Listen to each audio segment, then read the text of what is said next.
présente, je suis Patrice Lopez, je suis professeur des universités à Nantes et actuel président du GEMVI, donc du groupe d'études de la ménopause et du vieillissement hormonal.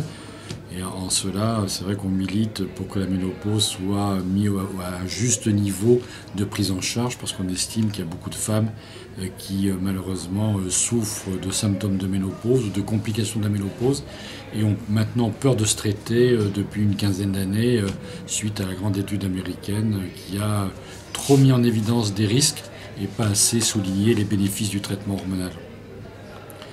Et donc, quand on regarde le nombre de femmes traitées, moins de 10%, alors que on voit qu'il y a encore plus de 70% de femmes qui ont des bouffées de chaleur à 50 ans. Et quand vous regardez entre 60 et 65 ans, il y a encore 53% des femmes qui signalent avoir eu une bouffée de chaleur. Et pourtant, très peu sont traitées parce qu'elles ont peur. Et on leur a dit que le traitement hormonal augmentait le risque de cancer du sein. Elles ont vraiment fait en sorte que ce risque leur empêche même d'envisager un traitement pour soulager leurs symptômes.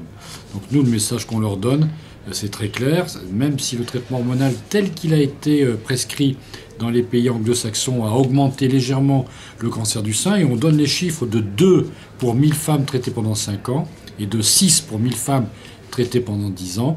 On dit aussi il faut tenir compte des types de traitements. Si on donne un traitement avec de la progestérone naturelle, on estime que ce risque n'est pas augmenté.